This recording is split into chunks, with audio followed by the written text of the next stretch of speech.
Hey you guys, okay, so today we will be talking about Dr. Umar Johnson and his views on interracial relationships, or the interracial relationship pertaining to specifically Frederick Douglass.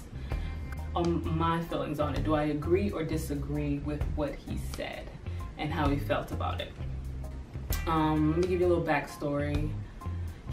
Dr. Umar Johnson was on The Breakfast Club not long ago, and he was talking about Frederick Douglass. What he said was that Frederick Douglass would have been the perfect leader, basically, if he hadn't have married a white woman. For example, we had a lot of great scholars. Take my ancestor, Frederick Douglass, who knew their history and still marry white women. Had Frederick Douglass not married that white woman, he would be undisputably the greatest black leader that ever walked on American soil. And he was like, that was his mistake. He used the word mistake. And they were like, what do you mean by, mistake? And he was basically saying that everything he did was on point to what he practiced what he preached, except that one thing. And let me give you a little backstory on Frederick Douglass too. Frederick Douglass was a slave at one time. He got free, he learned how to read. He then made it his life's mission to have slavery be abolished and to, just work. He didn't just get free and then just live his good life. He worked to help people get out of slavery. So, he did a lot for black people. He wrote books and he was good at speaking and writing. So he showed that black people, people at that time didn't think black people were intelligent or had certain mental abilities like white people had. So he, shine light on the fact that we're people too, and we're being treated this way. Okay, so, and I want to tell how I perceived it. I think I saw it in a different way maybe than some other people did. He was saying that the only mistake he made in being a leader was that he married a white woman. When I heard that, I was like, what? Like wait. The Frederick Douglass? Like the one I learned about in school, Frederick Douglass? Like what? It was weird. Like I was like, what? That's so strange. Like I would have never have thought. And plus it was like slavery time. Like so you really wouldn't have thought that would have happened. So it's kind of crazy. I was like, for the most part, I agree with what he was saying. Now listen to what I'm saying. To me, how I took it was that he was saying, as a black leader, or as any kind of leader, you kind of have to practice what you preach. And he was talking about the hypocrisy or contradiction that kind of makes, if you're all about everything black rights, black unity, black love, and then you marry a white woman, it does seem contradicting to what you stand for. Recently, actually, we found out that even Tupac had to make a choice pertaining to that. He was in jail, as a lot of people probably saw, and he wrote a letter to Madonna. I guess him and Madonna were kind of talking, and he wrote her a letter and said that basically he had to break off the relationship because he wanted to be this voice for black people, and their relationship would kind of take away from what he's trying to do. Tupac is long gone, but we got hold of a document in which Tupac Shakur reveals why he broke up with Madonna. And I gotta say, it's really honest and shocking, yet at the same time understandable, but this all has to do with race. And by the way, he probably has a point, right? I would given say who he was. I mean, I would say that he did. Pac had a platform of black empowerment, of sort of forward thinking for the community and stuff like that. But for Tupac, as such a precious symbol for the movement, sure there would have been people that had an issue. So you feel like, and even Harvey on TMZ understood it and was kind of like, he got it. He understood why he had to do that, why he felt that he had to do that. He was saying who you marry is a political statement, and I agree. Who you marry is a big reflection on who you are. So it does make sense that he would think that it does come off as a contradiction to, you know, if you're all about Black unity, Black love, Black rights, and it's not reflected in your own home, it's strange, you know. It does take his credibility down a little bit, because it's like everything he did was on point, but then you're like, wait a second, really? What? Like, it's strange. It is. Like, recently, another recent example, Jesse Williams was at the BET Awards talking all this Black love and Black women love, loving Black women and Black unity and Black rights. And, you know, at the time, he was married to a Black woman. I think this award, this is not for me. This is for the real organizers all over the country, the activists, the civil rights attorneys, the struggling parents, the families, the teachers, the students that are realizing that a system built to divide and impoverish and destroy us cannot stand if we do. Now, this is also in particular for the Black women in particular who have spent their lifetimes dedicated to nurturing everyone before themselves.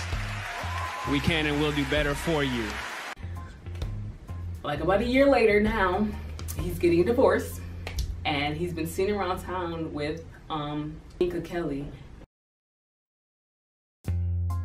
And he's kind of like trying to hide it, and because he knows he done gone and said all this stuff, and then you turn around and it is kind of a contradiction. And I know a lot of people will say, that's not fair though, that's not right. And I agree, maybe it's not fair that to be a leader, to be any kind of leader, you have to practice what you preach. You have to project what you are talking about. Your life has to represent what you say.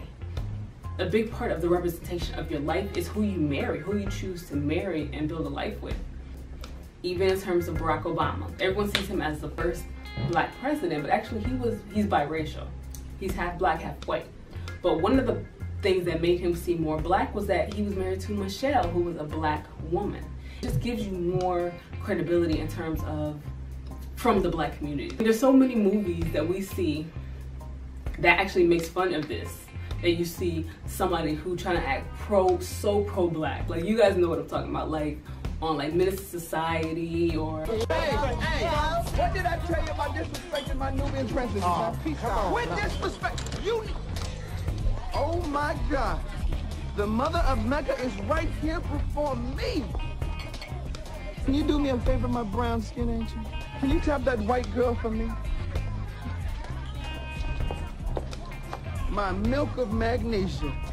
Oh. I'm gonna get you, sucker. The brothers weren't bad anymore. Yes. Whitey is something else.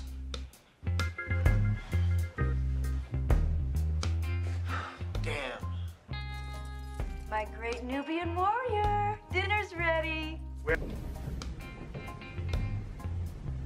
Really? It's funny because it's like, how can you say all this and then you know, it just, I hate to say it, but it just doesn't add up. It doesn't come off as being authentic or being true to what you say.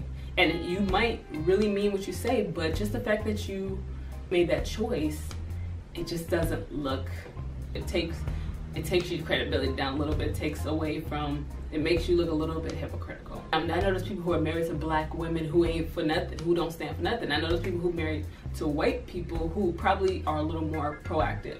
But in terms of being a leader and what it looks like, you're gonna get a lot more respect and taken much more seriously if you are married to a Black woman, if your life reflects what you're saying. I talked about Amber Rose recently saying she's a feminist and then going out and talking anti-rape and then showing her vagina. It's just like, it don't add up. It can't be you say this and then you know your choices in your life show something else. What makes you who you are is your choices. You know, a lot of people use these scenarios of like, in a perfect world scenarios, I would be like, you should be able to do whatever you want and people should just still respect what you're saying. But that's not how people receive information. They're gonna check your stats. They're gonna see what you say. If what you say is how you live. And that's how I am. Like, I'm not gonna just hang on the words of anybody. I'm gonna see if their life reflects and represents what they're saying and what they're doing. If it doesn't, if I see something that kind of seems like a contradiction, I'm gonna be like, I don't know. And like I said, it's not necessarily fair. I know a lot of people are going to say, that's not fair and that's not right. And, you know, that's true. But sometimes when you feel like you have a mission, a purpose in life, it's not going to be easy. To be a leader is not easy. To have to be in the spotlight and have to represent what you say all the time, it's not easy. And sometimes you have to make a choice and say, like Tupac did, is it, I might care about the person, want to see how it goes, but I have to nip it in the bud and just say, I can't go down that road. I can't do this because it's going to affect my credibility. Any type of leader, you know, you sometimes have to go against certain things that you might want or certain things that might seem interesting to you for a bigger cause, a bigger purpose. And, you know, it's sad and I know it sucks, but if you really feel like that's your purpose in life, sometimes you gotta do what you gotta do, and you have to make these hard choices. It's not fair and maybe it's not right, but it is a decision that you're gonna have to make. It makes you question their credibility, it makes you question everything they said. And you don't want to, if you want to be a leader, you don't want people to question you. You want people to just listen to you. You want that to just, you don't want people to be distracted by little things like that and not be focused on and not pay attention to and get the message you're trying to send. And yeah, like that's definitely distracting and that's definitely not making it look very credible what you're saying. Who you marry is a direct reflection of who you are. Like that's one of the biggest decisions you can make. Like it is political, it's just an overall huge reflection of who you are. I mean, I don't agree with everything Dr. Umar Johnson says because he's very like intense, very ain't no wiggle room. Like he is very like this is how I feel, straight up. I'm not quite like that, but I did understand in terms of Frederick Douglass what he was saying. So yeah, I gave all these examples to show, so you guys get what I'm saying. So in conclusion, you can't be contradicting when you're a leader. You can, but people are gonna hold that against you. So you're gonna be held accountable for what you do. Plain and simple, you are. So keep that in mind. If you wanna be a role model or a leader for something, you have to make some hard choices and make some hard decisions and say what's more important. So anyway, let's wrap this up, you guys. Let me know what you guys think, if you guys agree, if you guys disagree. Go ahead and comment down below. Make sure to like, subscribe, and share. All right, you guys. Until next time. Peace.